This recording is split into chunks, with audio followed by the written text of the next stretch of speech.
She is also the author of The Complete Idiot's Guide to Pet Psychic Communication. She helps people with their animals all over the globe, and she helps aimed at teaching people how to access this ability and learn to communicate with their own animals.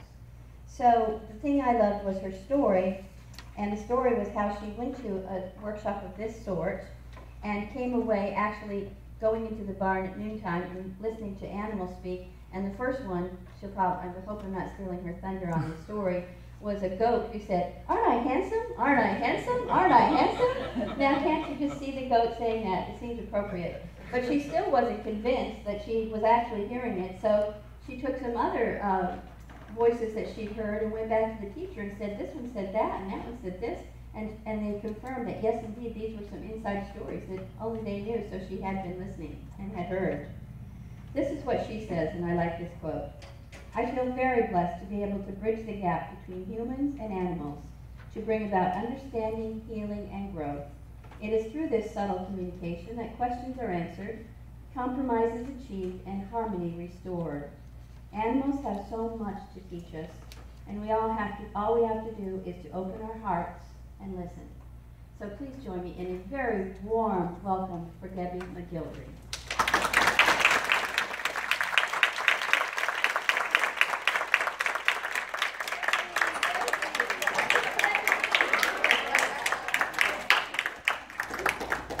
I'm going to find which door to go out. Thank you. We'll take a break at 10:30, so we'll let you know. Okay, thank you very much.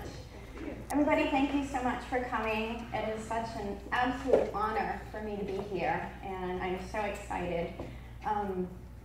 My passion is teaching people how to communicate with their own animals. I've been a professional animal communicator now for about 17 to 18 years, and started exactly that way. I always had a great empathy for animals, and I was a very shy kid growing up, so I was always the one in the corner at family functions with the cat, me and the cat or me and the dog, and I grew up that way. And I can still remember, I used to ride my bike to a local stable. I think it was 5 miles uphill, right? Barefoot, no, but it was uphill.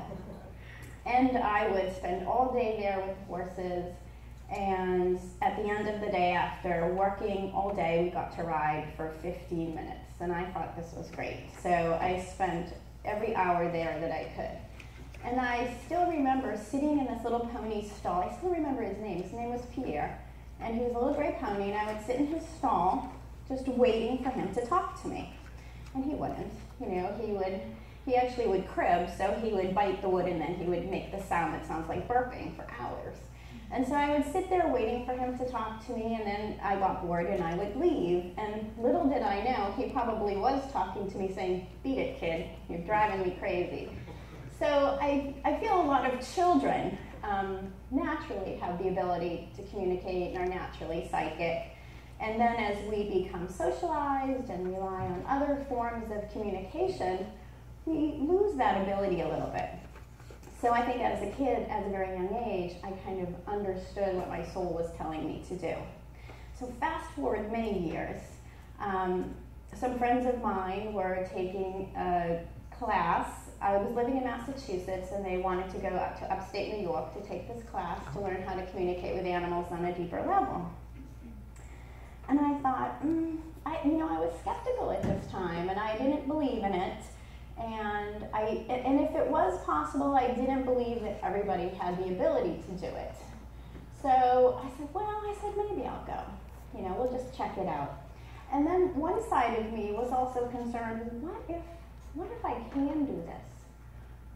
What if I can really feel what animals are feeling and understand their thoughts? And I'm speaking with an animal who's sad or has been abused or is in pain. I don't think I can handle that. And so there was one side of me that was frightened to do this.